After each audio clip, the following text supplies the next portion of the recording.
Welcome to the Calder Farmstead, your place for news, analysis, and shenanigans from the American Hockey League. Face off one by the Condors. Jones top. Another point fence into the slot. A shot and score! Josh Perry in double.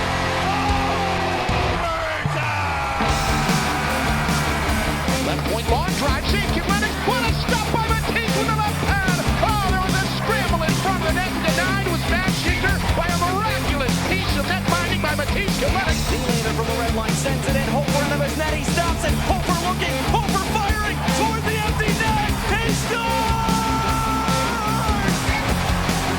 Are you kidding me?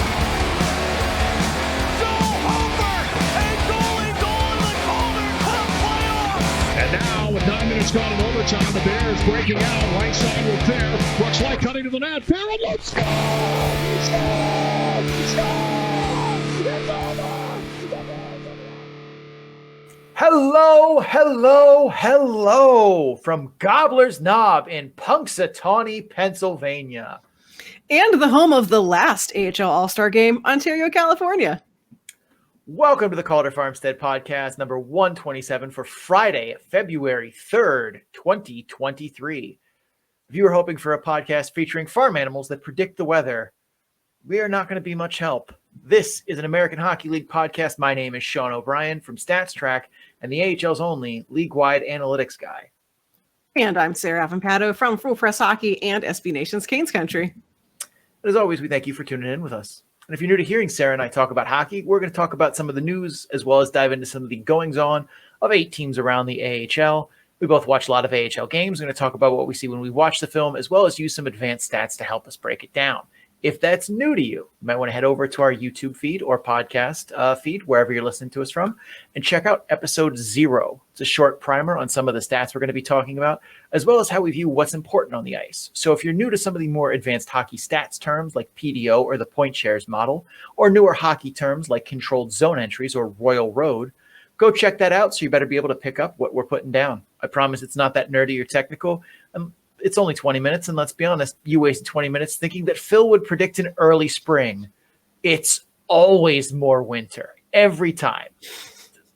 Man always sees his shadow. You'll never get that time back. So next time, why not spend a little more time with us talking hockey? Sarah, are you a big Groundhog's Day person? I mean, being originally from Pennsylvania, like you think that I would be, but yeah, this stupid little creature always just sees a shadow. Like, he just brings me more depression. So, like, what? Great. Thanks, rodent. I think it's funny, like, how contained it is. Like, yeah, I spent a lot of time in Central PA, and it's like, oh, yeah, it's Groundhog's Day. Woohoo. Yeah. It's literally like, just Punxsutawney. It's literally just Punxsutawney. Like, there's, I think, 1 or 2 other sites kind of scattered randomly throughout the country that try and do the same thing. But like none of them are as big. No. And I mean, let's be honest, this is Bill Murray's fault. Like yes, none of this happens. Or none of this gets to this level without Groundhog's Day, which is a classic movie. Yeah. I also just think it's funny that like Bill Murray is the main character in 2 separate movies that popularized like rodents. One being Groundhog's Day and the other is Caddyshack. Yeah. But that is a strangely specific, Bill Murray fact. Yes, that's a good trivia question for someday.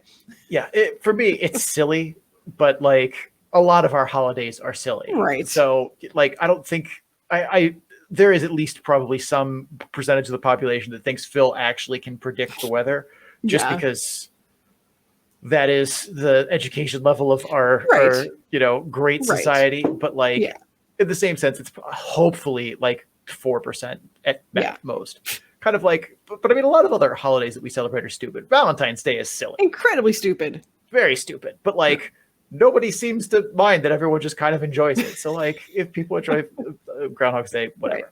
Right. All right. 3 minutes in, we've already gone off the rails. Yes, all right, let's circle back here. This is upcoming All-Star weekends. Yeah. I mean, it's a Sunday Monday event, which is so weird.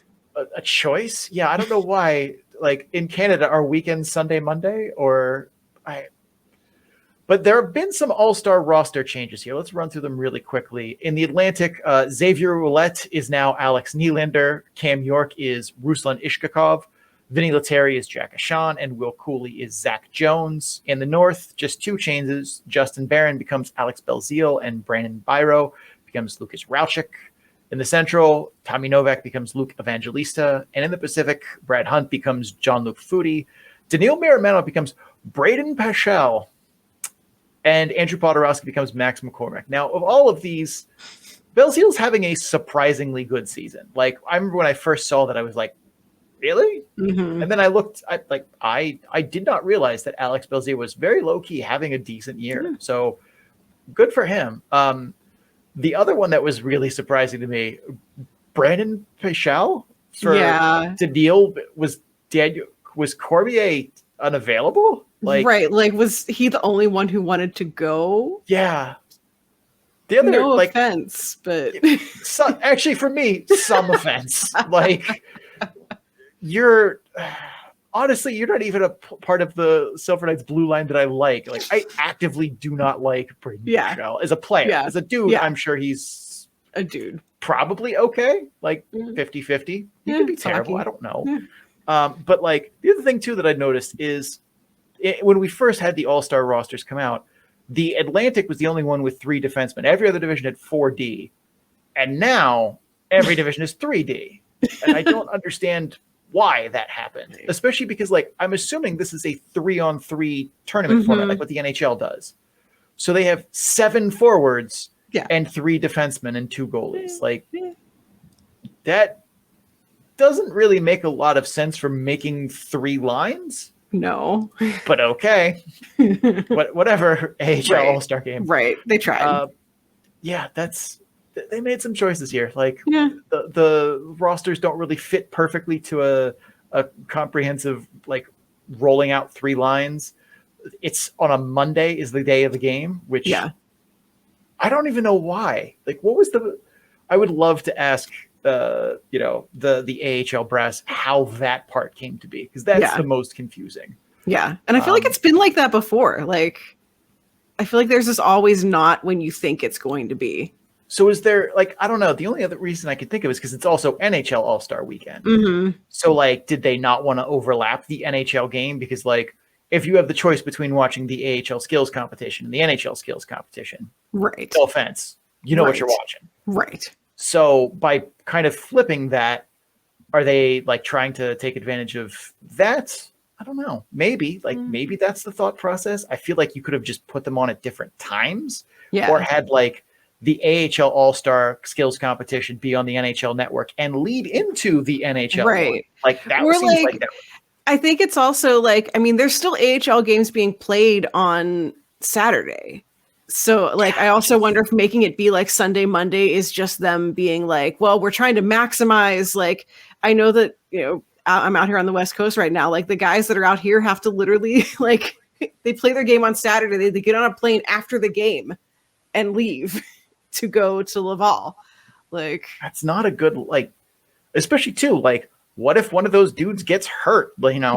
There's a very non-zero chance one of these dudes, because they're all playing big minutes and, key situations for their teams, except for Braden Paschal, but that's a different story.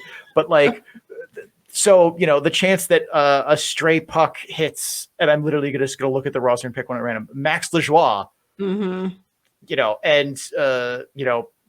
busts him up a little bit. Yeah. Can't go to the All-Star game. Then what do you do? Like, you don't have. I hope all of the, like, Laval Rocket have just stayed in town, and then they just stuff a Laval guy into a Max Lajoie jersey and see if anyone notices. That's the other thing. Yeah, it's like, what this does not feel very well thought out in the scheduling aspect of it anyway. Yeah. Like, they really should have cut games off. Like, try to jam as many of them either in Monday, Tuesday, or just be like, all right, look, we're going to push those games to dates later on in the season. Right. Like, you have an All-Star weekend every year. You have a season. So, like, what are we doing here? This is, I don't know. This is making it hard. It's not looking good so far.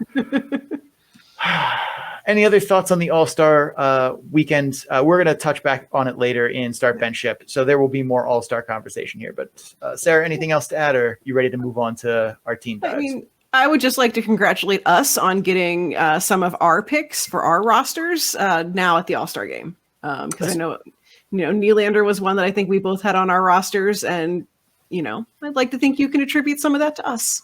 I would like to think so too. I also didn't realize too when I was looking at this, because I saw Jean-Luc Foudy and I was like, really? Jean-Luc Foudy? Because I remember that he had not had, like, he had struggled in previous seasons in Colorado. Pulled up to like, no, Jean-Luc Foudy is done. So there were a couple, as much as we try and cover everyone in the entire league, there are still surprises out there. It's like, oh, he's actually doing kind of well. Yeah. It's a big league. There's a lot of dudes. Yeah, so many. All right, let's get to it. As always, we are taking 8 teams, 2 from each division, because we aren't at the last episode of this go through yet where it's all Pacific. But we're going Atlantic to Pacific. And let's start in the sweetest place on earth, Hershey, Pennsylvania. Let's talk about the Hershey Bears.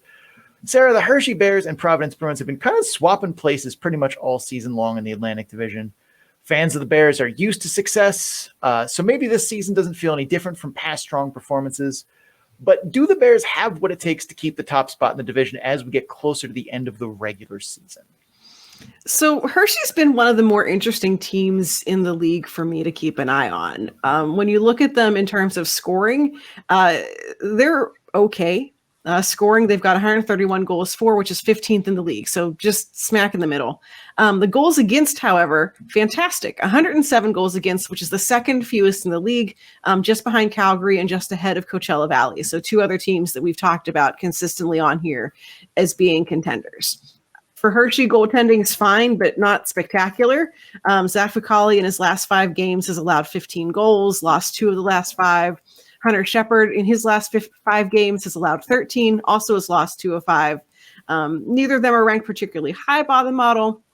Fucali, I think, is at replacement level. Shepard is at a backup level. So, they're both just guys this year, according to the numbers. But the defensive environment that they're playing in is literally off the charts. Like, if you look at it, they're literally as far to the right that you can get in kind of I think you might have had to make the chart bigger to fit them on kind of way. Defensive environment, it's measuring shot and goal volume across strength, like all strengths of play. And right now, Hershey is allowing the fewest shots against per game. They're averaging 25.12. That is not even close to what we're seeing from other teams. They also have one of the best even strength goal differentials in the league, 1.52 against versus 2.19 per game. Their entire vibe is basically like, go on, girl, give them nothing. Like, if you're playing Hershey, good luck. Have fun. I don't know what's going to happen. The defense isn't kicking in much in terms of scoring, but they're keeping pucks out of the net, which is, last time I checked, the actual job of a defender. So, good on them. Defensive point shares for Hershey defensemen, no one is below 0. The closest is Lucas Johansson, who only played 16 games, so it's not even a huge sample size to have a feeling about him.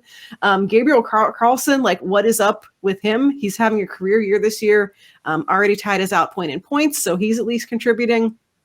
12 points across 37 games, and is generally pretty stingy defensively in his in-game action. And it's not just the defensemen who are getting it done. Pretty much any player regularly appearing as a forward is at least breaking even in terms of defensive point shares. There's not a lot of guys who are dipping below into that, like, oh, oops, kind of territory. So I looked at their recent game against Lehigh Valley, where Hershey won 7-3.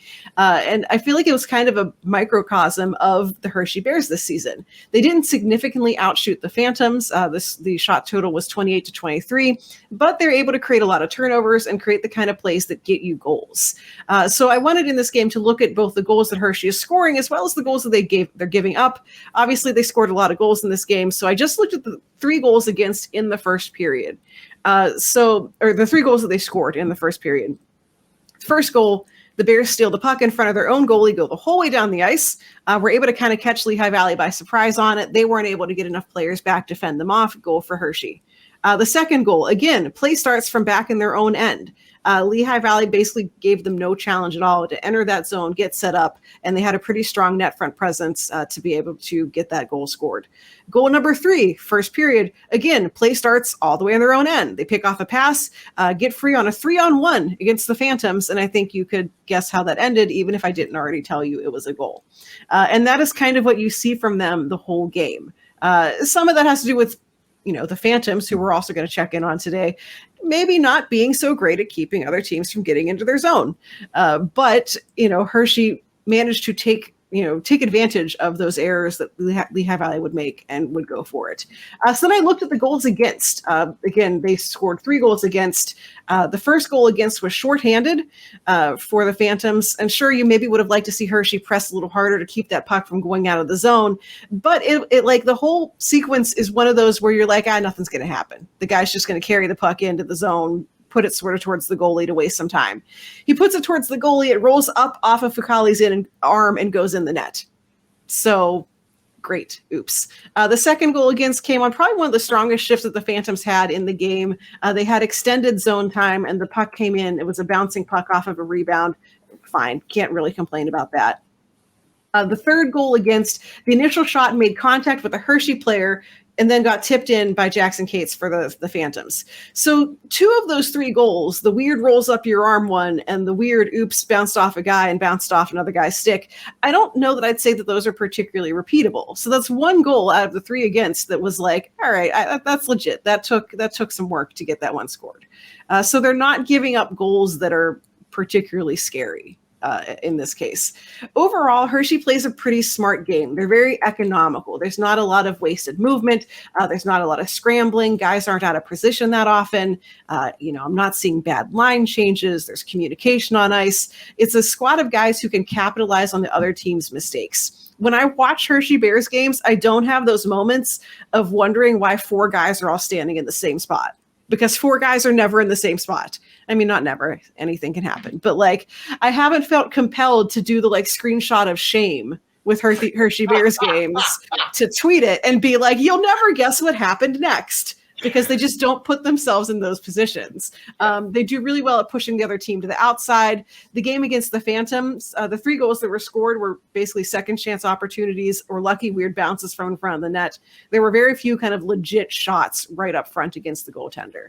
And this is another team where I'd love to see stats on block shots or missed shots. So it's not like the other team doesn't have possession. There's very clear sequences, even in this game, even against a lesser opponent like the Phantoms, where the Phantoms are in control for long stretches of the game, but it's not showing on the box score in terms of shots or goals. So Hershey's doing something right in order to keep pucks out of their nets. It feels weird to say, but they're fun to watch. And I really love that I don't have to shame them on Twitter for all just piling up in one place and then getting scored on.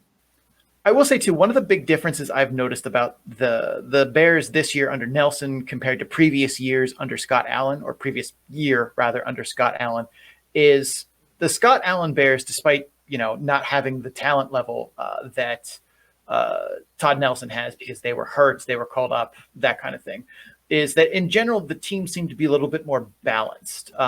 They were not offense first, but they weren't defense first. They played a pretty balanced system. And while Todd Nelson hasn't made too many big schematic changes, one of the ones is much more of a focus on defense and focus on making sure that they are, playing back in the neutral zone, keeping teams out of their end, getting more into shooting lanes. They're a little more structured on defense and a little more discipline in the defensive zone. It does seem like when breakdowns happen, they're getting caught in moments where defense are making pinches at the blue line or making plays in the neutral zone that they definitely should not be. There were a couple of times in not the game against the Phantoms that you're talking about, but the one after that where they basically traded blowouts. That second game against the Phantoms, there were a couple moments where you saw defenders making bad step-ups at the blue line where they had no chance at that puck, had no business trying to make that pinch, and they got burned, 2-on-1, 3-on-1 the other way, or were just not in good position. It seems like when those breakdowns happen, it's kind of in those transitional rush moments, or the possession that leads to the goal is caused by those kinds of mistakes. Whereas you see that kind of be like it's an interesting style to play. I think it allows Hershey to kind of sit back in their own end, and then as soon as they get possession of the puck in their own end, it's get out of the zone, fly down the ice. But that leads to them playing with a much lower pace than we see a lot of other teams do. If you look at the game pace chart on my Tableau page, like Hershey is dead last in the league by a solid margin. Whereas everyone else is pretty close to their neighbor, and it just kind of gradually goes down, and then it's like Hershey. So that's interesting to me. It also makes me wonder how they're going to handle a team in the playoffs that has a lot of team speed. Providence, for example, or should they get there, someone like Toronto, or I have no idea how they would make it this far, but if Laval made it to the North Division of the playoffs, like I think Laval would give Hershey trouble in a 7-game series. And that's different from the regular season for a lot of reasons. You dial more into your, preparation for the team in the playoffs, whereas opposed to, you play them once or twice over the course of a weekend, they're here and gone and you forget about it. Yeah. So I think that's very much a big difference in the style of the Nelson Bears versus the Allen Bears. And I think that's helping contribute in kind of what you said. They're locking things down defensively, but it does make them a little bit of a slower team from a pace perspective, but they're still controlling the game. Yeah. It's a fun time. Absolutely. All right, let's go to the other part of Pennsylvania and talk about the Lehigh Valley Phantoms. Sarah, tee us up here. All right. So the Phantoms have special teams that are very different in terms of outcomes here. The PK is 31st in net penalty kill, although thankfully they only take about 4 penalties per game, which is about league average. The power play, on the other hand, is 8th in net power play percentage. But unfortunately for them, they are 31st in the AHL in drawing penalties. So, Sean, why does the Phantoms power play work, but the PK does not? So the Phantoms power play has actually a lot of similarities to other top power plays in the AHL, namely the Marlies, who we talked about in pretty good depth last week. But they also do some things that are unique to them. In terms of kind of doing the same thing others do, they use the double drop zone entry play, which if you've watched the Phantoms on the power play or pick a team in the AHL or NHL, you've seen this power play zone entry used. Basically, where one guy skates up to about the blue line with the puck, then turns and makes a drop pass to either one of 2 guys. That's why it's a double drop. There's 2 guys he could make that drop pass to, and then they try to enter the zone. The Phantoms also use the 1-3-1 power play structure, which one guy at the point, one guy kind of in the high slot, 2 at the side walls, and then 1 at the net front. And they're looking for plays into the slots or into that bumper position in the high slots. They're looking for plays across Royal Road to the back door. They're setting up timers for your high-end shooters. One thing they've improved from previous seasons is utilizing Tyson Forrester on the power play. I remember when he first debuted with the Phantoms in the bubble and got power play time, and they tried using him in weird spots like in the bumper or at the net front or on his strong side half wall. And I was really confused by this because it's like, just put him in the Ovi spot and let him do Ovi things. The man has an elite one-timer. Let him, let Tyson Forrester light the forest on fire with that shot. But it took them a bit, but the Phantoms seemed to finally come around to that conclusion too, thankfully. And that's where he's been kind of on his offside half wall, just ripping pucks. And a lot of what we said about the Marlies last week in reviewing their power play is true here as well. But here's where the Phantom staff has kind of put their own wrinkles in what is a very common and very successful overall power play structure. First, is in the zone entries. They use the double drop, as we talked about, but they also mix in other entry plays. I've seen them work the center swing. I've seen them make stretch passes from behind their net straight to the far blue line and basically eschew any kind of actual zone entry play. Not a lot of teams you'll see do that. Basically, it's when the puck gets dumped back into their own zone and cleared, they kind of have a set play that they run more or less. But you see a lot of freedom for their players to improvise. And we talked about that last week too with the Marlies and how their players have freedom on zone entries to not just run the play as it's drawn up, but to improvise when they see something they can exploit. The Phantoms do that as well, but I think to a much higher degree. I see a lot of times where they have guys like Forrester or like Sell clearly going off script and attacking on the rush when the opportunity is there. Which brings me to the next point that kind of separates the Phantoms from the power play, on the power play from other teams. And that's that most teams, when they try and enter the zone, are trying to do just that. Just gain the zone, set up the power play structure, and, run the offense. The Phantoms aren't that conservative. If they see an opportunity to make a rush chance, to create a 2-on-1 or an odd man rush, which isn't common on the power play, but they will do it. It's not just gain the zone and then try and set up. It's gain the zone, and if you have a shot to score, do it. Go for it. And that's not what a lot of teams do. You don't see teams try and make basically small area 2-on-1s from the blue line.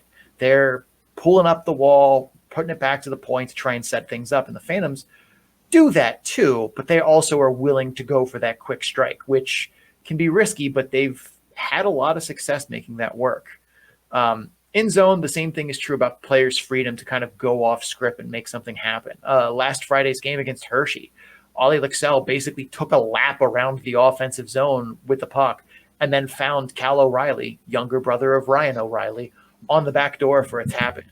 That is 100% not a scripted play where you have a player just skate basically from one corner all the way around and then make a cross-crease pass. Like, that's Ollie Lexell improvising and making something happen. And not a lot of coaches let their players do stuff like that, mainly because A, most players can't do it successfully often enough, and B, most coaches are very risk averse, so letting someone kind of go off the script that you've set in their mind opens them up to unnecessary risk.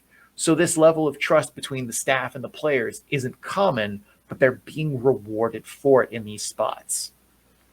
On the flip side, on the penalty kill, if you missed our PK breakdown of San Diego from, I think that was last week, right, Sarah? Mm-hmm. Yeah. Time is a flat circle. It's fake. I told you that was a month ago, and I don't believe it. But Yeah. San Diego last week, we talked about the only real thing that the Gulls do well on the ice, and that's kill penalties. It's probably a helpful primer here if you didn't catch that. As a Phantoms fan, I don't blame you. Why would you want to listen to the Gulls power play talk?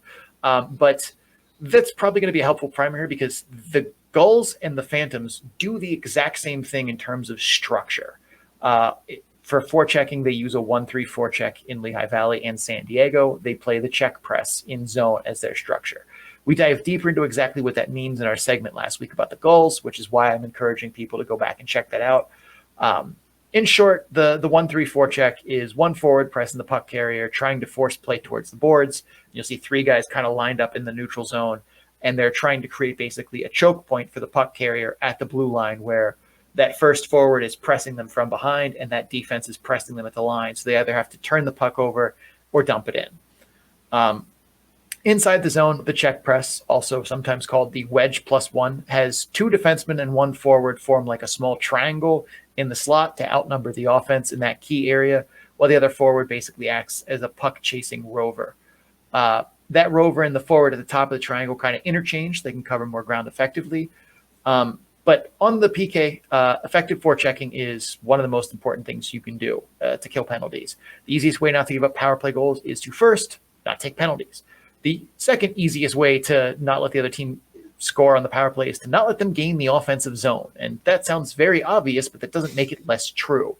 Now on the PK, you're obviously down a man, so keeping teams out of the zone 100% of the time just isn't realistic. You're always going to fail at some point, but it's about eating the clock, wasting the offense's time, and keeping those number of times they do gain the zone down to a minimum. And the Phantoms are flat out not doing that forechecking on the PK at all. Their first forechecker is rarely getting any meaningful pressure. He's not forcing play very well to one side or the other. And the rest of the penalty killers rarely hold the blue line, some of which is due to the lack of effective pressure by that first guy. And teams gain the zone easily against the Phantoms penalty kill, which hurts them a lot. Because once an offense gains the zone and sets up, their power play structure, preventing scoring chances is hard. That's hard work. So if you aren't doing some of that work up front, forechecking and, cutting the other team's percentages down and the time that they can spend in the zone to create chances down, it gets a lot harder. And that's what we're seeing from the Phantoms. And once in the zone, the Phantoms use the same defensive structure that nearly every professional hockey team uses on the PK, except for one, which we're going to talk about later, but they use the check press. But their flavor of check press is very passive, and they don't execute it well. Unlike San Diego, where we talked about their discipline and their understanding and moving as a unit, the Phantoms don't. The defenseman and the forward that they have making that triangle in the slots lose track of where players are behind them all the time. They don't scan over their shoulder well. They frequently lack details in what passing lane their stick is supposed to be in. They're late getting into shooting lanes, especially defensemen for shots from the half wall. Like, they are slow to respond there, and it absolutely kills them. One aspect of the Phantoms PK, though, that does work pretty well is them generating shorthanded scoring chances. They're tied for 12th in shorthanded goals in the AHL. And you can see that when they do get a turnover or recover a rebound and gain clear possession of the puck in their own zone, they're looking like their other players are dashing out of the zone. They are looking to create scoring chances. They spring Max Willman all the time in this exact fashion, especially recently. I think in the last 3 games they played, he's had at least one good shorthanded rush chance in all 3 of them. The goal that you talked about that I think that Cal O'Reilly, brother of Ryan O'Reilly, scored, that was like this fluke backhand one. I'm pretty sure he was meant that as a centering pass to Max Willman on that rush exchange.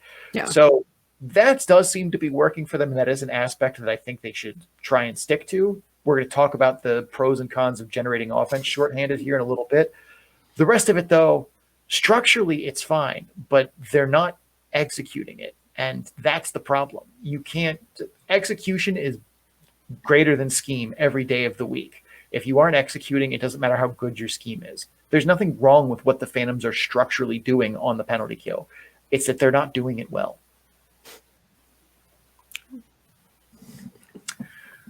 All right. We could talk more about the Phantom special teams, but I think that's a good place to leave it. Let us head to our host for the All-Star Classic and talk about basically the exact same thing. Sarah, tee us up. So speaking of teams with a killer power play and a poor penalty kill, let us talk about the all-star hosting team, the Laval Rocket, who I think that every time we talk about them, we have talked about what is wrong with their penalty kill. The PK is 32nd in net penalty kill, but they do lead the AHL in shorthanded goals with 8th. So thankfully, they only take about 4 penalties per game, which is near league average.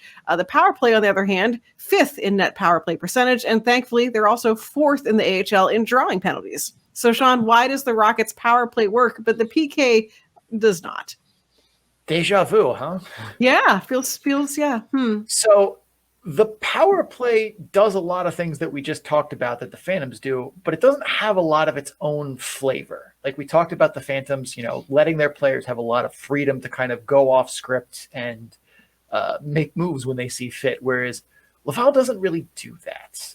Like sometime you'll see some individual efforts that are clearly, off what was drawn up on the board.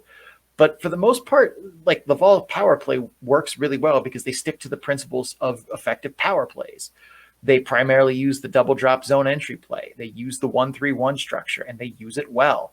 They set up shots from the inside. They look for Royal Road passes, for backdoor plays or one-timers. Like, that's great. That's what you should do. And that alone is going to lead you to success in the power play if you can execute. And the Rocket have.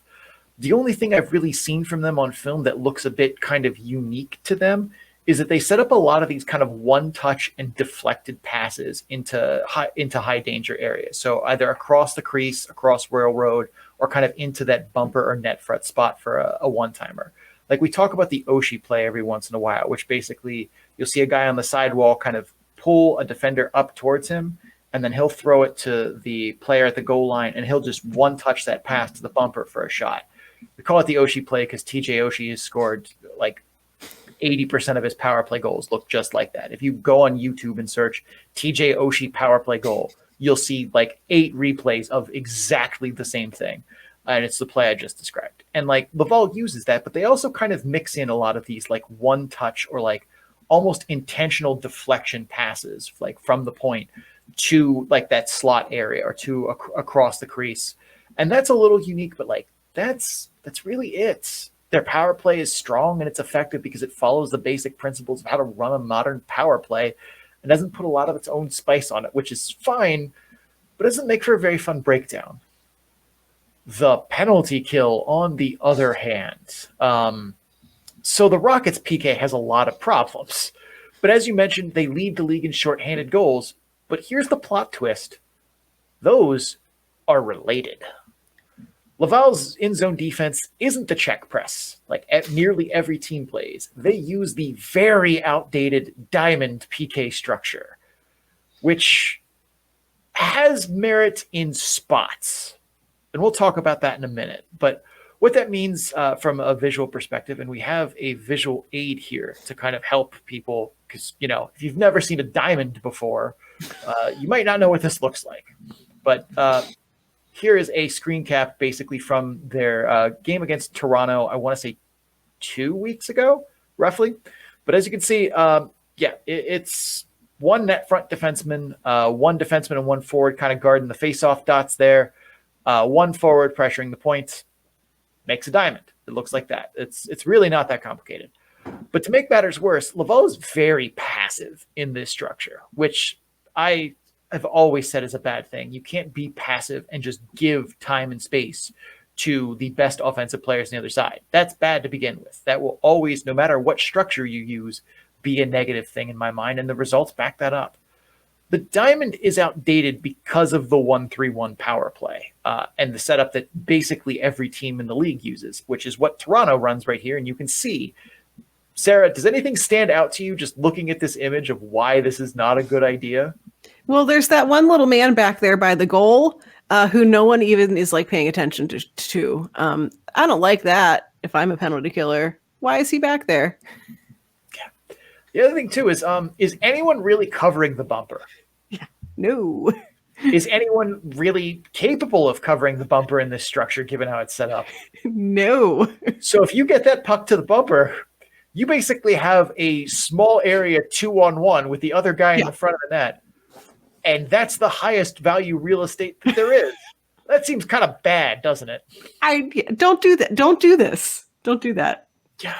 So the Diamond's focus is to pressure and force turnovers on the outside, something Laval doesn't do a great job of because they're kind of passive. They don't force turnovers. They kind of just happen to them. However, when you do force a turnover on the outside in the Diamond, generating a rush chance the other way is easy, as you already have players who are higher in the zone, who are ready to sprint, in prime position. And because Laval has a lot of speedy players like Anthony Richard, springing them for shorthanded scoring chances off the rush is something you can maximize with the Diamond formation. And that's why I said it's outdated, but it still has some value. And that's if you have to kill a penalty, in the later stages of the third period where you're down by a goal and it's more important for you to try and generate offense necessarily, play the Diamond. That's a much better use of it when the chips are down and you need to make some offense here. However, as a run-of-the-mill, use, it's not getting you places. So those 8 shorthanded goals are directly related to their in-zone Diamond structure. Because as you can see, like even in this picture, that top guy at the top of the Diamond blocks a shot. He has a 2-on-1 with him and one of the other side guys pretty easily, right? Like they're going to win the race to that puck.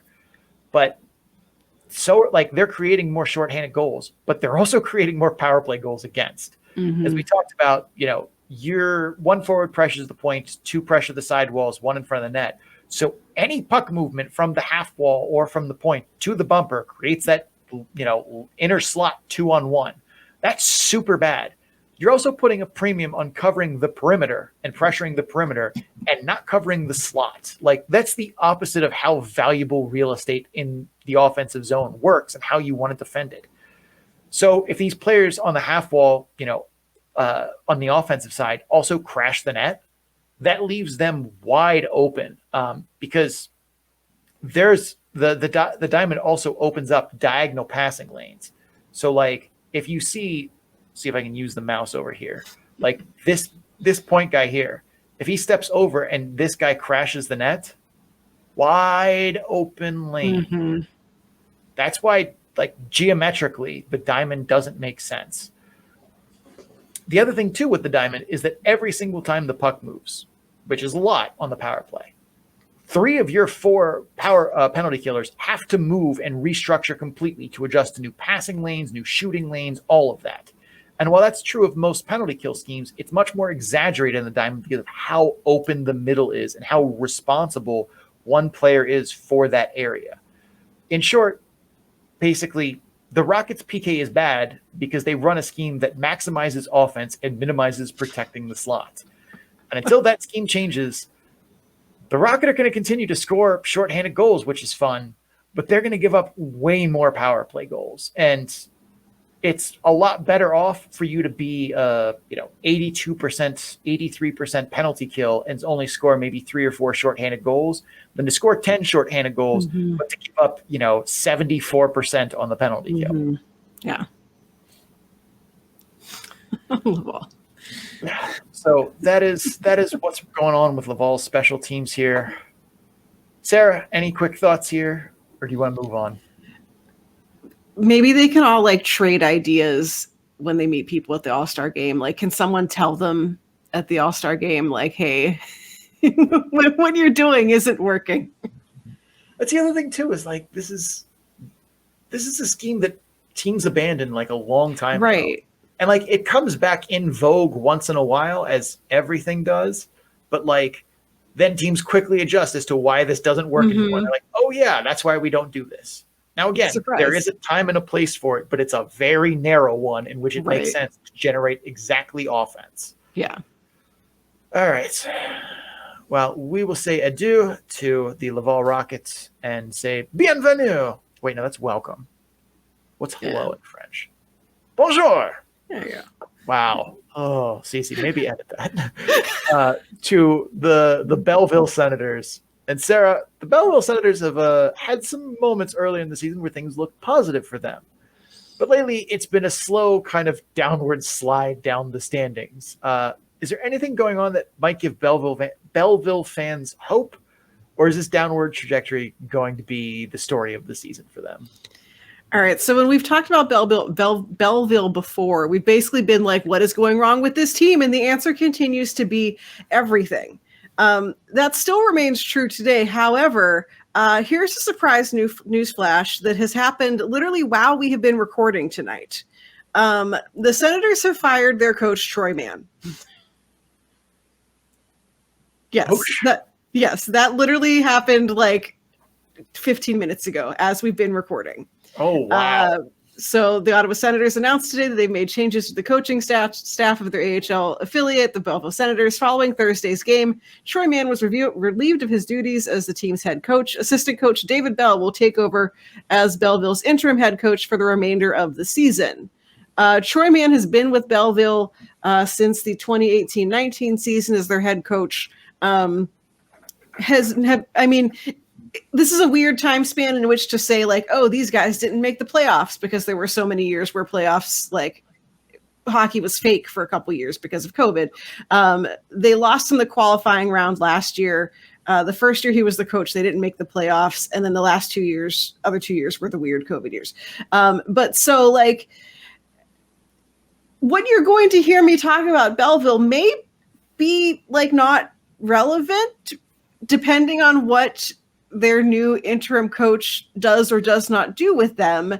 But so, I mean, I guess if there's anything going on that might give Belleville fans hope, you have a new coach. I don't know. Before I jump into like the rest of my thoughts, like what are your thoughts on this? Like, I feel like we haven't actually been able to process it, but I knew I couldn't talk about Belleville. Knowing this. I'm glad it happened while we were recording and not like tomorrow morning. Right. I've kind of thought like, and I think I've said this before on the podcast here and there, that like Troy Mann had to be feeling some heat on his seat. I still think he's a decent coach, but like to be completely fair to Troy Mann, Belleville's roster has not been, cup overflowing with top end talent for the AHL. He's had goaltending problems. He's had depth problems on the blue line where like he usually has one or two guys that are good. And then they kind of get backfilled with like borderline ECHL caliber dudes or like very defensive minded physical defensemen, which you need a couple of, but you also need guys who can move the puck and contribute. And they don't like, they have nobody who really jumps off the page that could do that outside of like when they had Michael Delzato or oh my God, what's the one defenseman there? Eric Brandstrom. Yeah. But that was it. It would be like they have one, like standout puck moving defenseman and then just a bunch of kind of dudes. Yeah. And not to mention on top of that, like they've had a goalie circus going on there. And that's really hard to build consistency when it's like, especially this year, it's like, is it Kevin Mandelis? Is it Mad Sogard? Is it Antoine Bibeau? All who play very different styles and who are average-ish. Like none of them are, standout goaltenders. It's not like they had Troy Grosnick or Max Lagacé or Tokarski like back there, or when he was still a regular AHL or Nedeljkovic. Like they've always kind of had a goaltending by dude committee. Like so, I feel for Troy Mann a little bit, and having to basically play down to the talent level of your team, but at the same point too, like they have definitely underachieved in moments, and like. I think Troy Mann will be fine. I'm not worried about him. Someone else will hire him somewhere. Like he's had enough success on his resume that he'll be okay. I do think it's funny that you said they promoted this as interim. Their interim coach is named Bell. Bell is the Belleville coach. Like that's, I don't know why that just amuses me, but it is. It's very funny. Let me pull. I'm not familiar with him. Sarah, say some things while I stall while I pick up like what his resume looks right, what like. he does. Yeah. Well, the other interesting thing about this is like, so they fired him. We're recording Thursday night. They fired him after the game that they played on Thursday night. Belleville won that game. Belleville won 5-3 over Rochester tonight. And they won, like, Belleville had 19 shots on goal. And they still won that game. So again, if we're talking about this division having just absolute hot garbage goaltending, here's another one. But yeah, so they win this game in fairly convincing fashion against a team that is above them in the standings, and the guy still gets the axe. Like that's like Walking Dead kind of scenario. Like they had to have known going into this game, like that was going to be the outcome. Yeah, if you're firing him after that game, you already made the decision, which I think is fine. Yeah. But, all right, so especially too, like right before the All-Star break, you get a little bit of a breather to kind of reset. Yeah. So David Bell, 4 years as assistant coach for the Belleville Senators, 2 before that as an assistant coach for the Ontario Reign. Was the head coach for the Niagara IceDogs for a season, a bunch of more years in Niagara and in the OHL as an assistant coach. Not a lot of head coaching experience on here on his resume, but enough assistant coaching experience where I feel like giving him a shot at the head coaching job is not, I wouldn't say terrible. Like, I think that's fine if they decide that they want to give it to him. Who was the other assistant that they passed over? Ben Sexton. I think I remember that name. No, never mind. Ben Sexton has only ever been an assistant coach for the Belleville Senators after playing for the Belleville Senators. Oh, wow.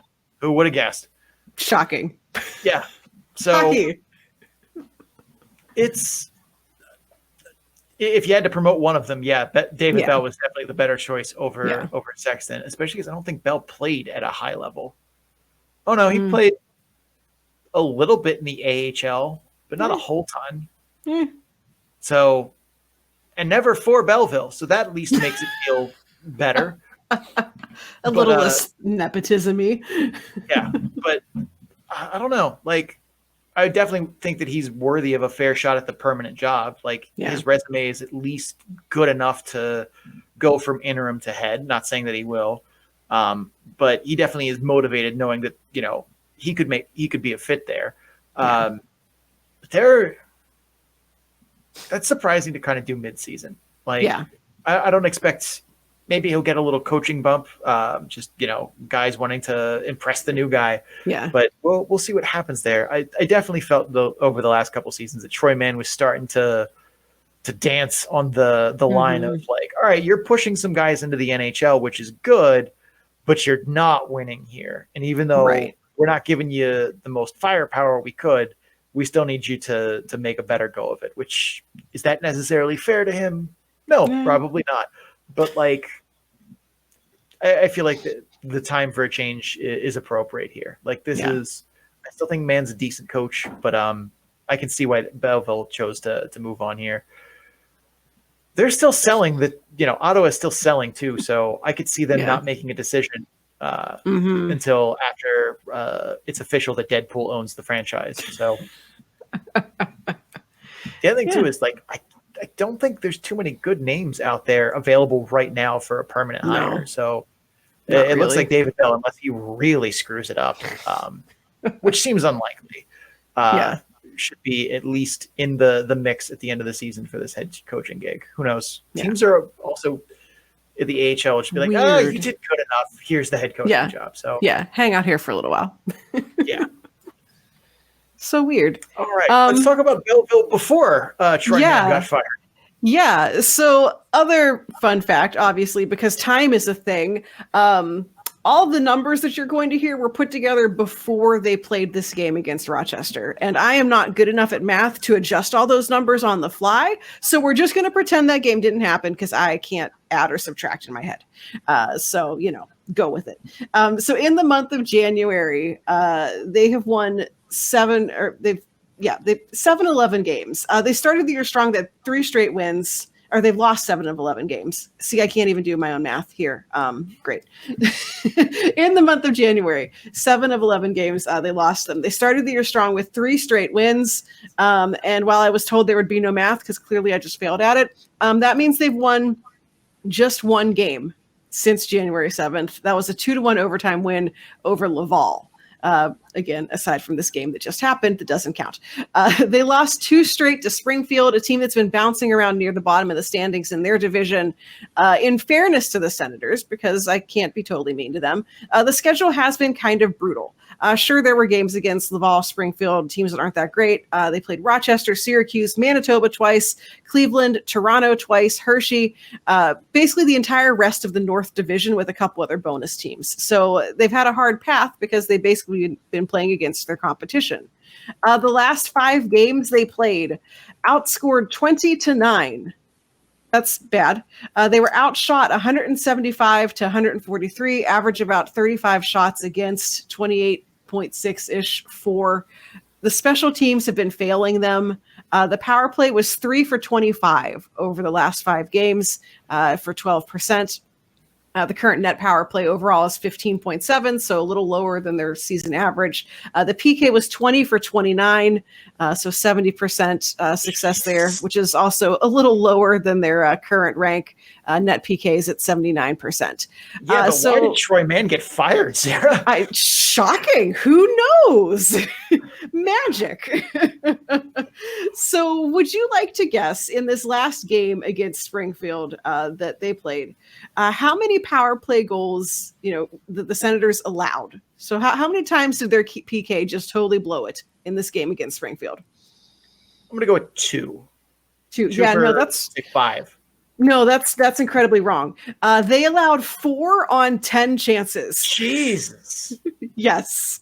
And these were all, the penalties were stupid penalties. There was an extended shift where they couldn't get the puck out of their zone. They tripped a Falcons player behind the net. There's a holding call where they're jostling with a Springfield player right in front of the net and right in front of a ref who immediately does this.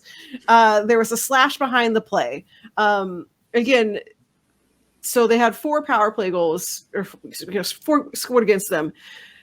There were six goals total in this game. The 5th goal was scored seconds after the end of a penalty. So essentially 5 of the 6 Springfield goals were scored while the Senators were shorthanded. Now for my next trick, how many of those 10 penalties were taken by just one player?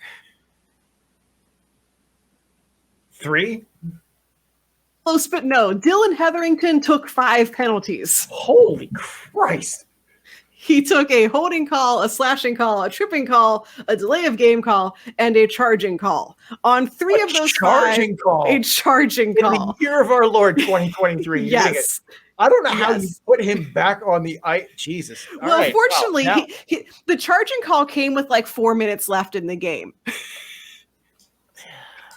Yeah. It was a time. It was a time for him.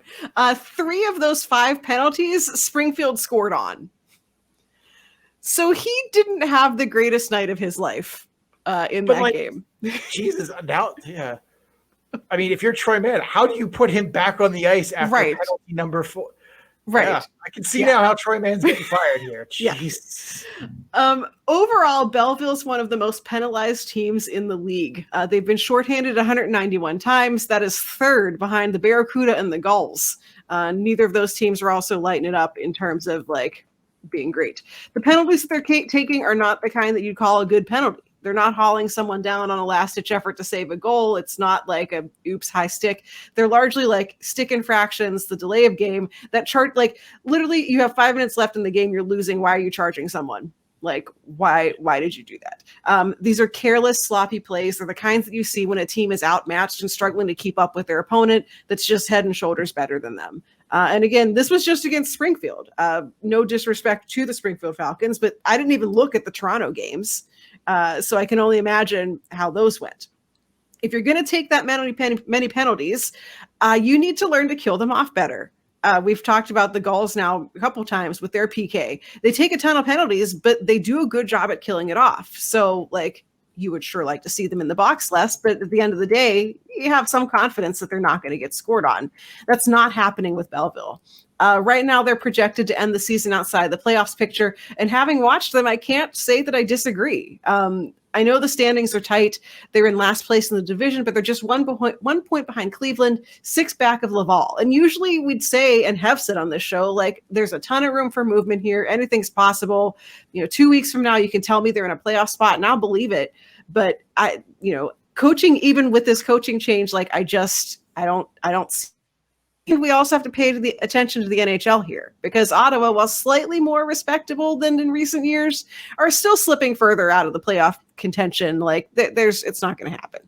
They have a handful of interesting pending unrestricted free agents who can make good rentals, so Ottawa can ship people out. There's going to be roster spots to fill, and it might come down to some of Belleville's top players to do it. So any kind of momentum they might have with the coaching change bump or anything, very quickly is going to get dashed because Ottawa may just like cannibalize this team. Yeah, I feel like if Troy Mann wouldn't have been fired tonight, we wouldn't have talked about that. My question for you now would have been like, do you feel like there's some heat under Troy Mann's seat? Because like hearing a lot of this, it very much feels like a Chicago remake where he had it coming. He had it coming. Like, yeah. Because like it feels like the only thing, like sometimes you get into a position where it's like, that's the only move you can make. Like the roster is what the roster is.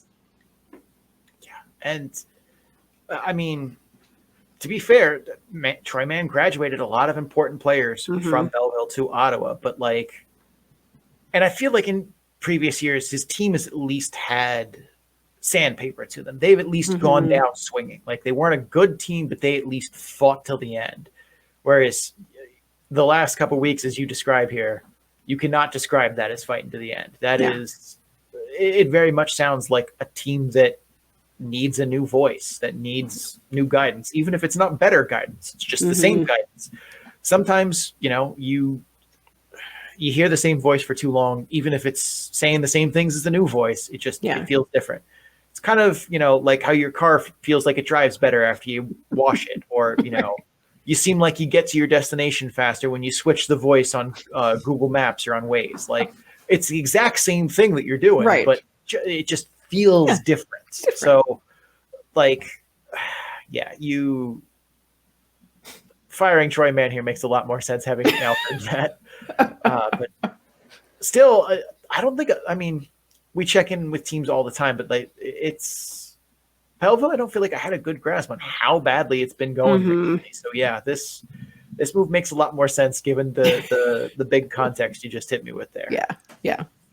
Anything more you would like to add to Belleville before we move on? Thank you to the Senators for firing your coach like 8 minutes into when we started recording. I really appreciate your timing. Thank you, Sarah, for being on that. Because I wouldn't have caught that mid-show recording. I'm busy grandstanding over here myself about diamonds. That's important. I'm, looking at Twitter. Thank you. So I think that's a good place to leave it. We're going to take a break here. And after the break, we will get to Rockford, Manitoba, Calgary, and Abbotsford. If you're just here for an Eastern Conference team and this is your jumping off point, Thank you for stopping by. Don't forget to subscribe wherever you are listening to us from, so you get episodes in a timely fashion. Also, check us out on social media, where we have a good time. Links to our social media and more can be found on our Linktree page at linktr.ee/the Calder Farmstead. We're going to run some ads, pay some bills. We will be right back. Stay tuned. And we are back from break, and we are headed over to the West Coast, the best coast. Let us start in the Central Division and talk, once again, a pretty quick turnaround here, but that's what happens when you pull names out of a hat, about the Rockford IceHogs. After spending a good chunk here diving into their offensive zone scheme and praising it for its innovation, the IceHogs have scored 3 or more goals in a game just twice in January, because of course they did. Praise the offense and then it tanks. Sarah, is this bad luck, injuries and call-up concerns, a bit of both, or something deeper? So the short answer is a bit of both. Players who have been called up on the Rockford IceHogs to Chicago since the start of January: Lukas Reichel, Brett Seney, Jackson Stauber, Philip Bruce, Luke Phillip, and then Isaac Phillips was called up mid-December and didn't come back until mid-January. Also, that is 3 players whose names include something sounding like Philip. Just putting that out there. Reichel and Seney have definitely been 2 critical players for the IceHogs. We talk about them pretty much anytime we're looking at this team. In terms of skaters, all of the guys except for Roos essentially rank as like top line, first pairing sorts of guys. Stauber as a goaltender, his absence made the goaltending situation even more precarious. Arvid Soderblom has had some combination of injuries and also being up in the NHL. So they've spent a lot of time running with just ECHL goalies when Stauber's been up in the NHL. So like it's been a little bit of a mess. Taking a look at Lukas Reichel in particular, he was off the roster from January 3rd through the 13th when he was up in the NHL. In that time, Rockford played 4 games. They won 1 in regulation, 1 in overtime, and lost twice in overtime. Scored a total of 8 goals throughout those games. And things haven't been easy for Reichel since returning. From January 14th to present, he's played in 8 games. He's had 4 assists and no goals. That is his longest stretch this season without a goal. And he's also not getting the puck much either. He's had just 9 total shots over those 8 games, 3 games where he's been kept off the board entirely in terms of shots. Compare that to the span of 10 games immediately before he had that call-up. 3 goals, 9 assists, and 21 shots. So obviously not the performance that you want to see from the guy who's kind of your star player. Not really sure why. Like, it's not like his game has changed. It's not like his line mates have changed, which really just sort of feels like a bad span. It's going to happen. It just has happened at a really bad time for him. They've also had injuries to deal with. Garrett Mitchell is done for the season. He had a shoulder injury early in the season, missed a month with that, and then came back and basically immediately re-injured the same shoulder. And is now done for the season. Buddy Robinson broke his wrist, and he's going to be out for at least a month. He's, depth role player, but played a big role in terms of like net front presence. So they're going to miss that from him.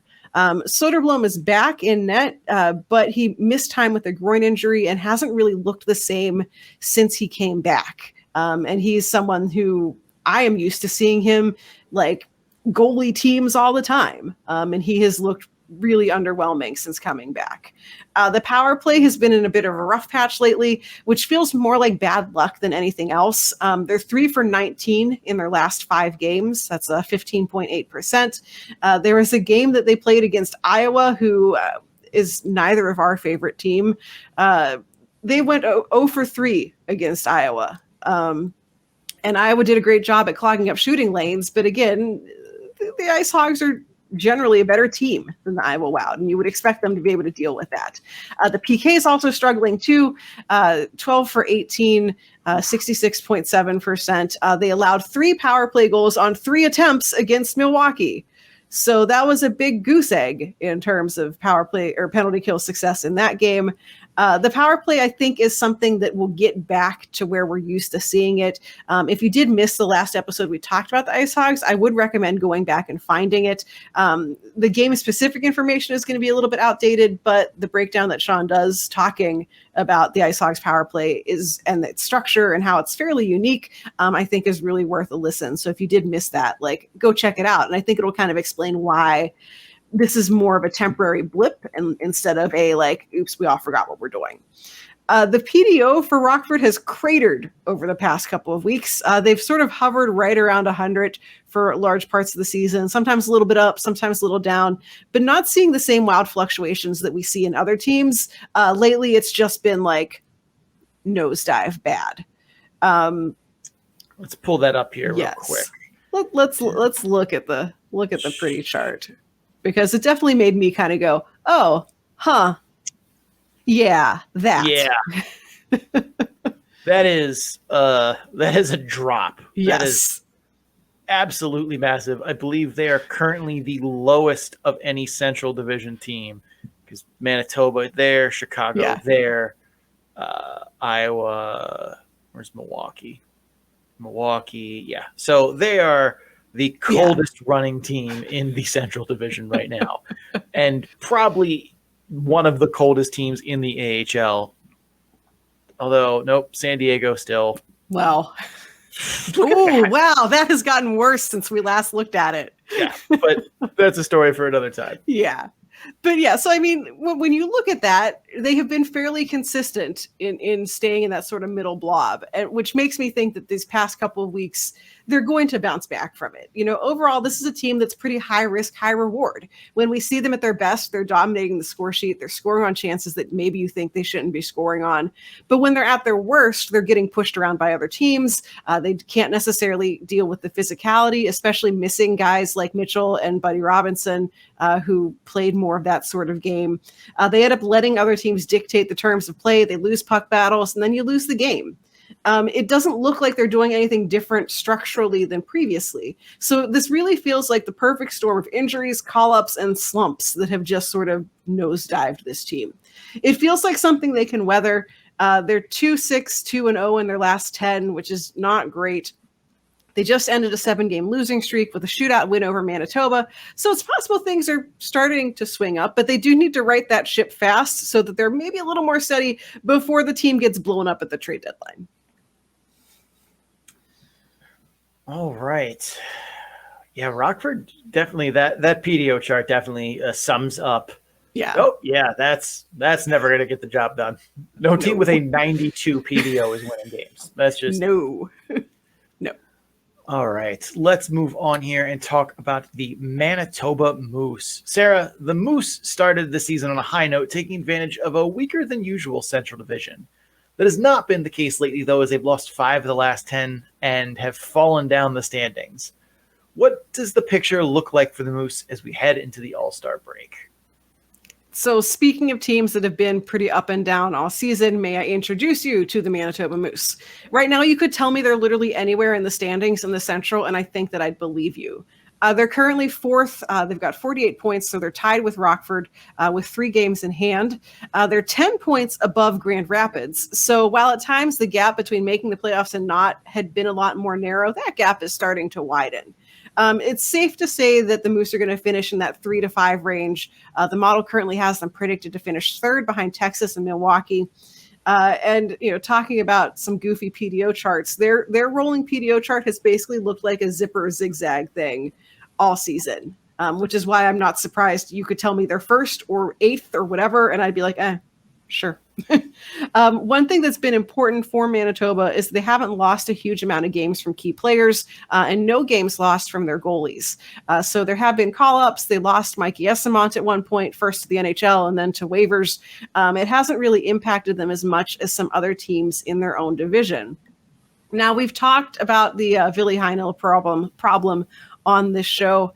He's a player who I think everyone kind of agrees is a little too good for the AHL, but hasn't really been able to get an extended look in the NHL. He did get a 10-game stretch of games with Winnipeg through late December and mid-January, only had 1 assist during that time and averaged 13 minutes and 16 seconds of ice time, which is like the second lowest for all defensemen in Winnipeg. There was one game that he only played like 8 minutes. So sure, he's getting into games there, but how much opportunity did he really get to shine, to show what he can do, to get into a rhythm and do something other than just like skate around on the third pairing? The good thing is that since he returned to the AHL, he has been doing what I would want to see from him. He has 4 points in 3 games, 12 shots in that span. The goal that he scored was a shorthanded goal. And if you bridge the gap from now to prior to his NHL call-up, he's got an 8-game point streak going, 2 goals and 9 assists in that time span. So, like, I'm sure he's disappointed to be back here, but it's not showing in his game, which I think is really important. We both pegged him, I think, as not ending the season with the Moose or the Jets, given earlier talk from his agent about maybe wanting a trade request. And if that's so, and if he's still looking to get a fresh start somewhere else, well, he's doing the best that he can for himself to still get moved. So it stinks for him to be back in the AHL, to have not really gotten much of a chance in the NHL, but he at least is making the best of his opportunity while he's back here. Looking at goaltending, I believe the phrase is perfectly cromulent. When you look at the chart that is showing, defensive environment versus goals saved above average, you cannot possibly get any more perfectly in the middle of this chart than Arvid Holm and Oskari Salminen. Like, it is just completely average in every way. So they're doing fine. Maybe stealing a game every so often, but not necessarily like tanking you. One of their bigger problems is even strength scoring. In terms of even strength goals, they're giving up way more than they're getting, 2.05 per game versus 2.38 against. So they're getting the work done on special teams. The net power play is second in the league with 23.6%, putting them just behind Toronto. The last 5 games could be better. They've been 3 for 13 in their last 5 games. So that's a little struggling and might show why they've slipped down the standings. The net penalty kill is 86.1%, which is 8th in the league. The PK has been great over the past 5 games. They've allowed just 2 goals in that time for an 89.5% success rate there.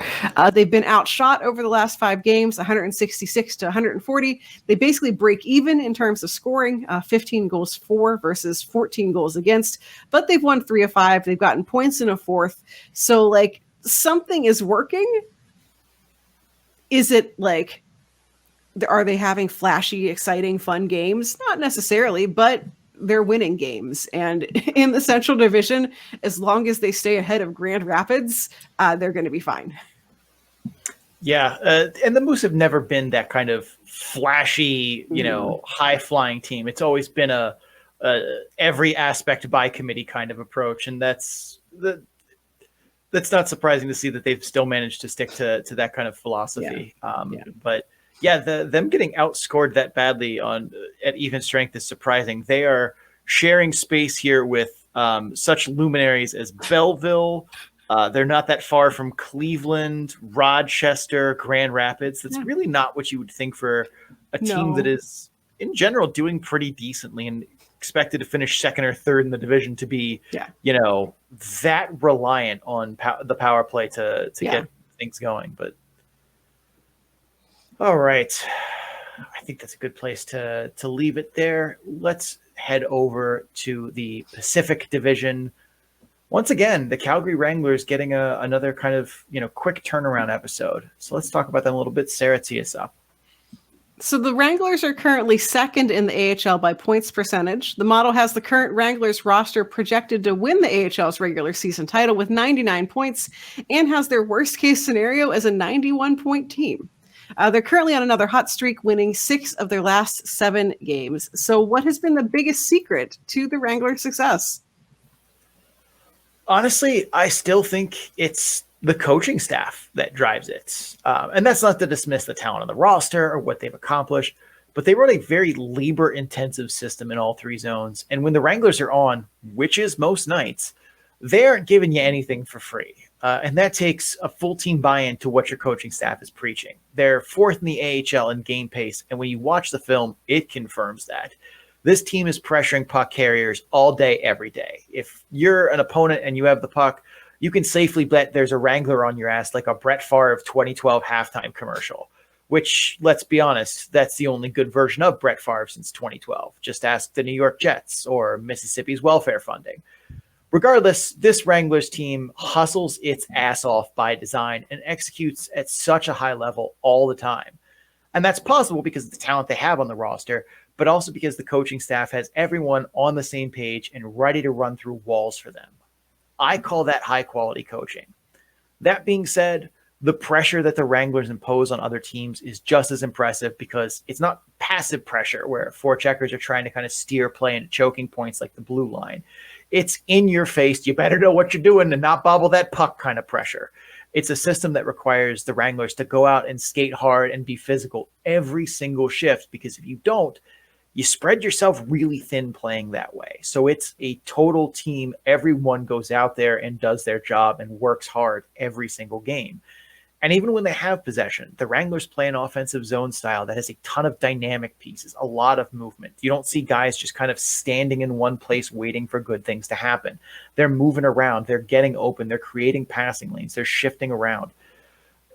They mix in, those 2-3 kind of offensive zone scheme looks that we see the IceHogs use. They don't fully adopt it, making them kind of the Batman to Rockford's Bane. But I think that works for them because it allows them to be more flexible with certain lines and certain player combinations where they don't have to kind of force square pegs into round holes. And I also think it makes them a bit harder to predict because then you have to prepare for more as a team that's defending them. But when they're clicking, like I said, you aren't getting free chances. Sarah, you are in Ontario. The game against the Reign from Sunday. How many chances do you think the Reign got in that game that were just given to them? Like basically just a sloppy mistake that Calgary made. They walked right in and got a good chance. Yeah, that would assume that Calgary made mistakes in that game, and I think that they didn't. Yeah, I don't know, having watched the film, if that number is 0, but it's a number that rounds down to 0. Like Ontario had scoring chances for sure in that game, but they had to work. They had to earn nearly all of them.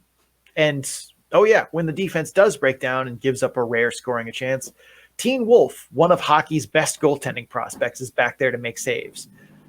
If the Wranglers were to hit a bad stretch here that isn't the usual, getting bad puck luck, everyone is called up or injured, I'd like to point out that their labor-intensive play on the ice is just that, labor-intensive. So back-to-backs or 3 and 4s, those later games are probably going to be rougher on the Wranglers than most other teams because they're going to be tired because their system of play is skate, hit, skate more, hit some more. Like it is one that is going to tire you out. And while Mitch Love has made changes from Cale McLean, I want to say was their previous coach.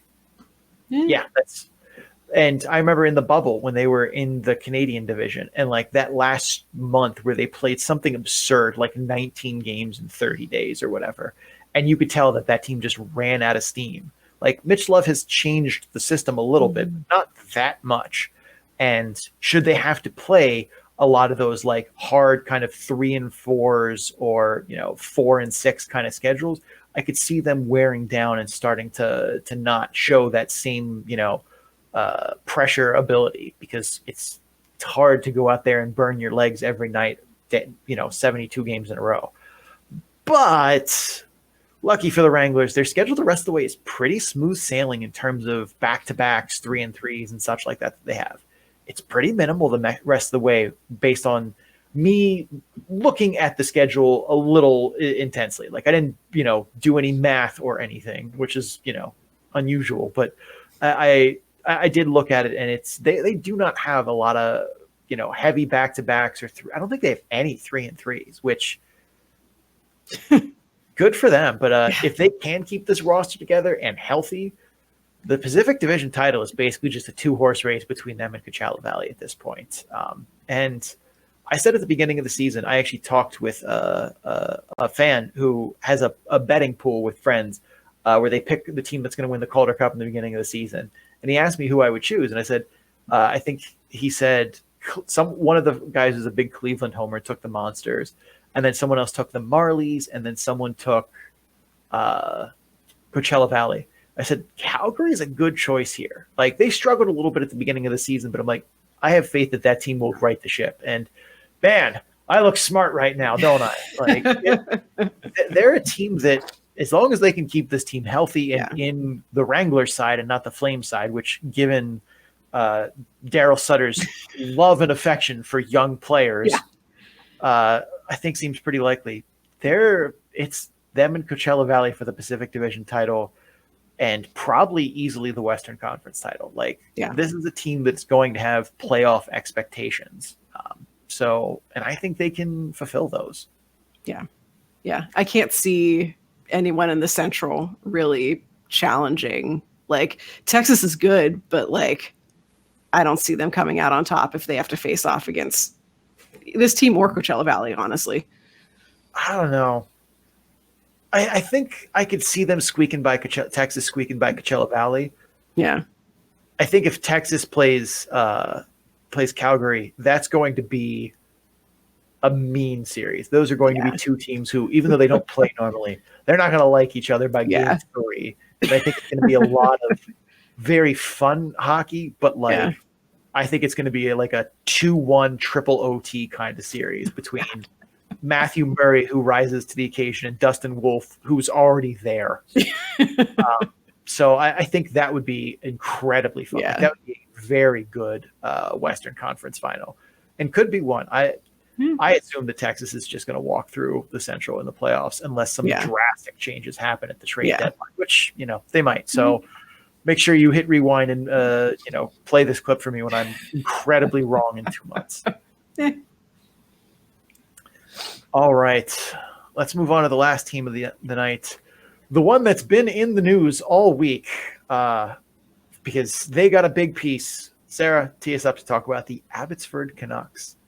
All right. So the big news this week for the Canucks, like, franchise as a whole, is the Bo Horvat trade. Abbotsford is getting Aatu Ratu from the Bridgeport Sound Tigers. They also lost Lane Peterson on a waiver claim by Columbus. So what is Abbotsford getting in Ratu, and can he fill the gap that's been left by Peterson? Yeah, there have been a metric ton of articles and analysis of the trade and who is Aatu Ratu, what is Aatu Ratu. Some have even asked, how is Aatu Ratu? Perhaps we should be digging deeper and asking, why is Aatu Ratu? When is Aatu Ratu?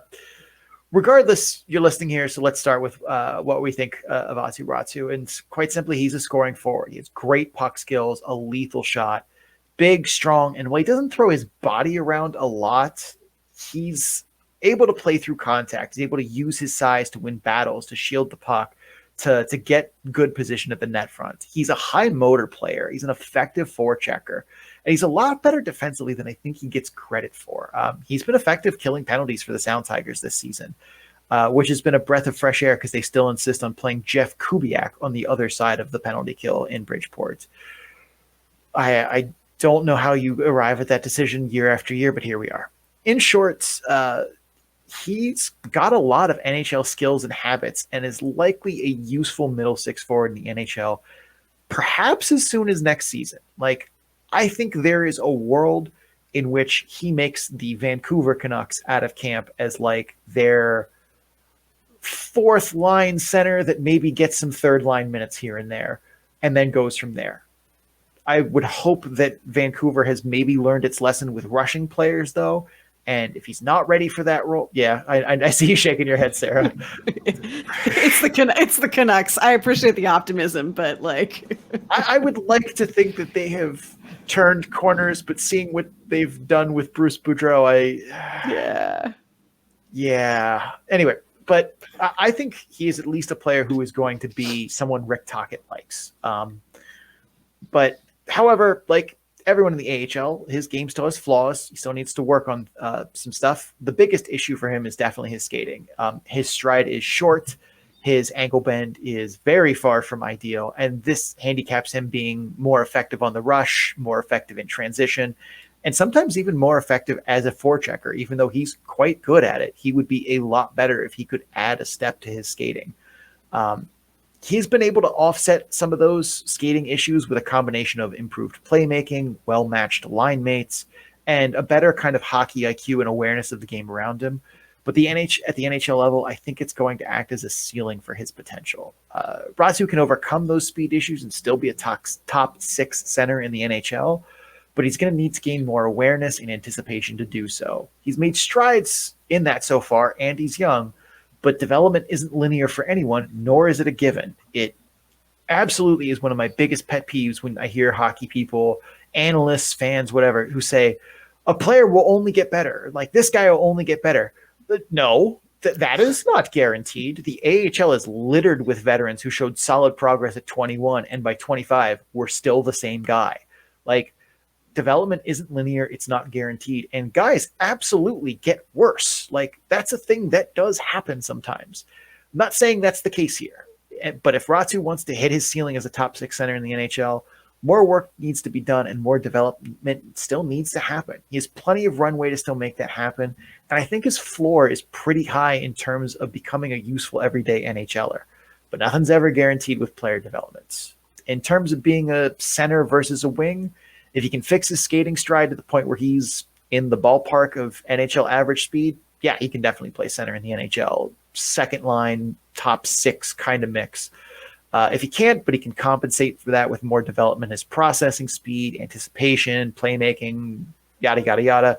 Yeah, I still think he can play center at a top 6 way in the NHL. You don't have to be a great skater to be an effective and high-level center in the NHL. Look at Leon Draisaitl, not a great skater. He's a wing, but Mark Stone could very much play center based on his level of anticipation, and his skating stride is uglier than mine. It's not faster, but it is uglier.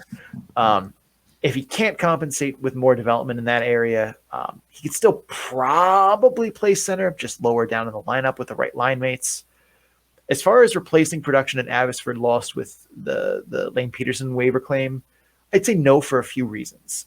One, I think Peterson is probably a better player at the AHL level right now. He's above a point per game and has been around a point per game player in the AHL for some time now. So his production this year is not surprising. It's kind of, I would say, a breakout year for him. He's done a little bit better than what you would have expected given previous years, but he's always been a very good AHL player. Ratu isn't that yet, and I think it's unlikely he gets to that level this season. They also play very different games with very different skill sets. So even if they were equal in production, they aren't plug-and-play replacements for one another.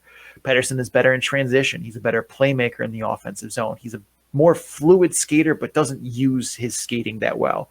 Whereas Ratu has better hands. He's better defensively. I think he's a better forechecker and is better able to battle through contact and doesn't kind of shy away from physicality. Like, Peterson isn't a shrinking flower in the corners, but like, he's not, diving in, going for puck battles, whereas Ratu's like, yeah, I can do that. Peterson is probably going to top out as a kind of good fourth liner who can chip in at the NHL level, which is more or less what he is right now. Ratu's ceiling is higher than that. Should Abby have been able to keep them both, we're talking about a team that could maybe a dark horse to win the Western Conference, but they didn't. So we're here kind of thinking Abbotsford is a team that could maybe surprise people in the playoffs, but is very likely to finish kind of in that middle group somewhere between 3 and 6 in the Pacific Division. Sarah, any thoughts about Aatu Ratu, the Abbotsford Canucks, Lane Peterson, or Jeff Kubiak killing penalties? I mean, first of all, why? No, I mean, the Peterson claim, like, it didn't surprise me because literally everyone on Columbus is dead and they need like people to play there. But, I feel like we had just talked about them previously on the show, and, I'd been looking at him and being like, man, sure wish he'd shown any signs of being this player for the like 4 games he played in Chicago. And, he was really instrumental, I think, in helping make Abbotsford be better than I think we had thought that they were going to be. And so I feel like that's a big loss for them. They're you can't just 1-for-1 swap these guys and be like, you will now fill this role, Aatu Ratu. But good luck in Columbus. I guess he'll get to play NHL minutes because who else is? Yeah. I mean, Columbus should be absolutely, blowing it for Bedard right now, but Then again, so should a lot of teams. Oh, sorry, never mind. Gary Bettman says that doesn't happen. No, so that's not. No, I'm sorry, Gary, that I suggested that. All right, Sarah. Any closing thoughts before we go to start bench ship? Let's just do it. Let's do it. All right, we have start bench ship to play. If you are new to this segment of the show, start bench ship is the same general concept as a game I'm sure you're familiar with. We'll call it friend, marry, kill. Same general guidelines. If you're not familiar with that, I think if you just watch us play, you'll probably get the hang of it.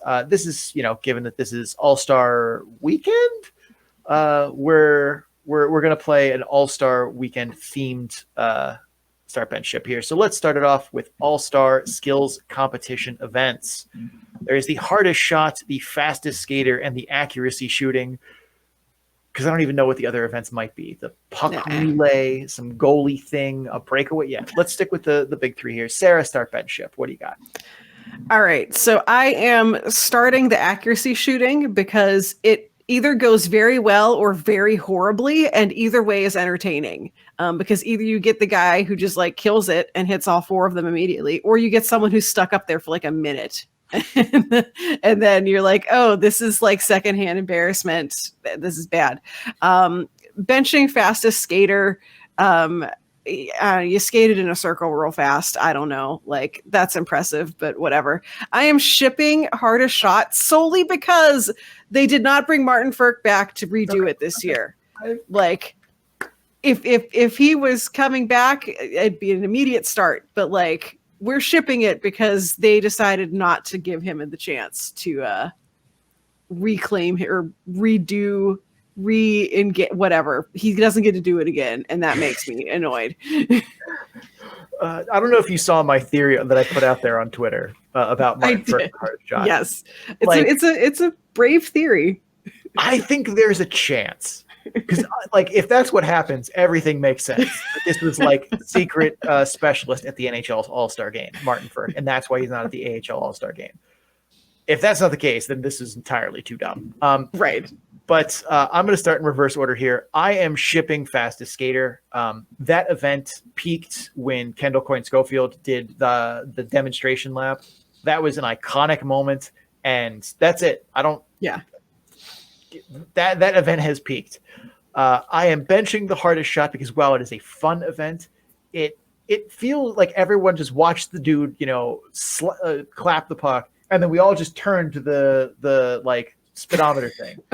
Like the hardest shooting is my start here, or the accuracy shooting is my start here, because there is something appealing about watching the targets just get blown up. Like they need to come up with a way to make hardest shot like that in some way, like some kind of thing gets damaged. Like instead of shooting the shot at the net, they shoot it at like a used car, like Street Fighter style, or something like that. Like, or it goes through like a pane of glass that's painted like a brick wall. Like there needs to be some kind of like extra element that everyone like, oh, that looked fast. Yeah. No, that was only 98. Like there needs to be some kind of effects, whereas like the accuracy shooting, watching those targets just get absolutely obliterated, there's some like primal joy that is just not replicated by other events. All right, let's go on here and let's go to All-Star jerseys. We have the 1997, 2016, and 2019 All-Star jerseys from the AHL. I will kick us off here. I am shipping the 2019 AHL jersey. It is a jersey. Like it basically is a very bare minimum. Like it says AHL across the front, has a couple stars.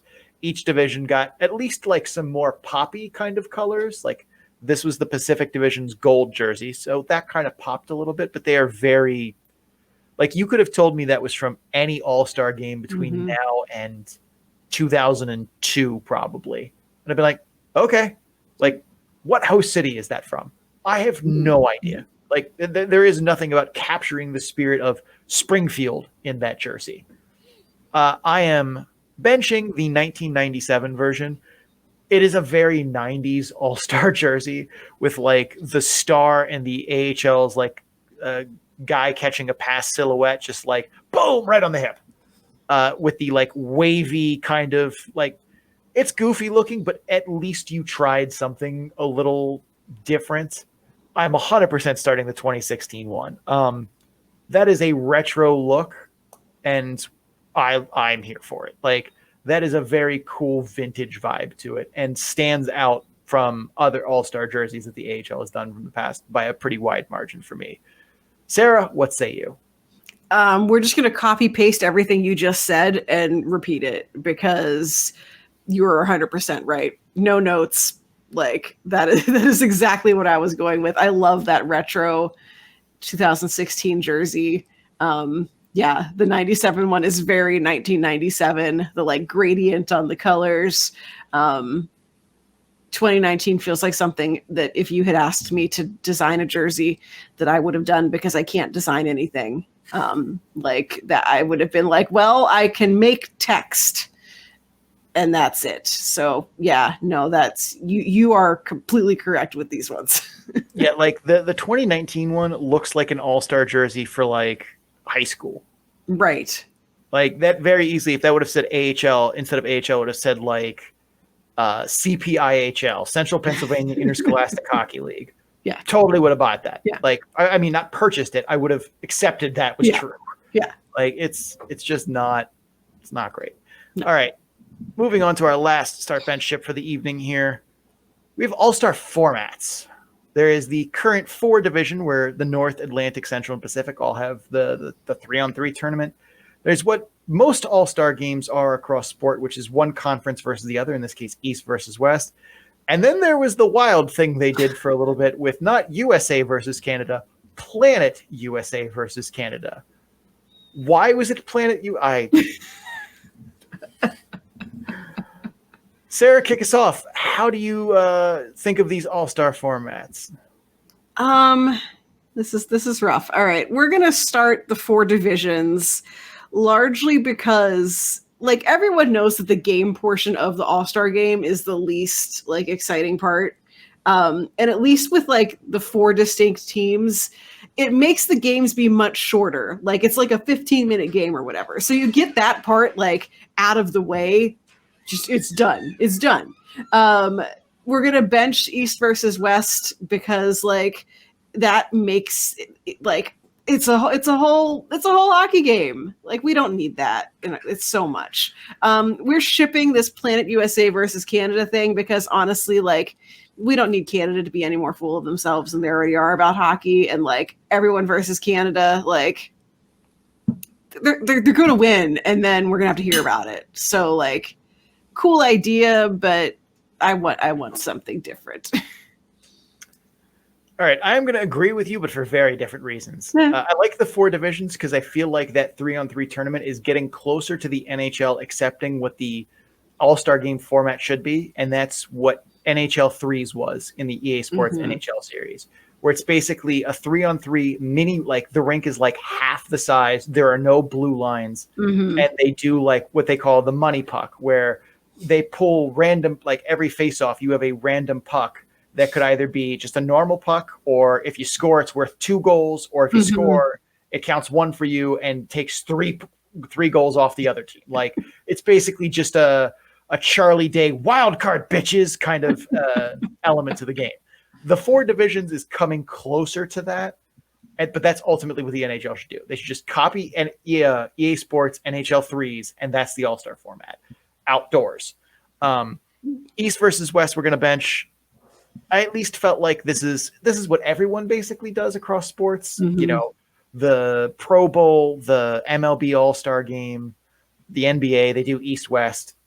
It works. It's fine. I have no idea because like the NHL did like North America versus the world, and then like AHL tried to do some kind of thing for that because the players going to the Olympics, and it's such a goofy concept of the U.S. All-Star. The teams in the U.S. have one All-Star team, and the teams in Canada have another All-Star team. It's just like that's a stupid format for this thing. Not to mention the Planet USA. Like, do Americans not already have a big enough deal about themselves that we need to claim that they have the planet? Legit. I don't understand what what the logic behind that was. If it was corporate sponsorship, then just why? It's weird. It's very strange. Like, it very much feels like a minor league thing. Like, that's something I would expect out of like the ECHL. So shame on you, AHL, for propping that format up for like a lot longer than people remember. So, all right. That is Start Bench Ship. Sarah, any closing thoughts here on the show? I'm going to be consumed by thinking about that Planet USA thing for like hours. It's so weird. I'm just thankful that for once we were not scooped and we didn't find out that Troy Mann got fired until tomorrow morning. I did this whole thing, like, because if you wouldn't have said that, at the end of your answer there, I'd have been like, do you think that Troy Mann is feeling the heat on his seat right now? Like, I don't know. Literally have him already have been fired on the show. Oh. Anyway. Sports, man. All right. I think we've been here long enough. Sarah, take us out. That is it for the show today. Thank you so much for watching and or listening.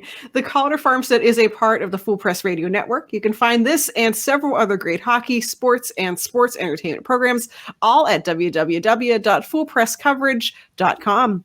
Just click the podcast drop-down menu in the top right portion of the website and enjoy.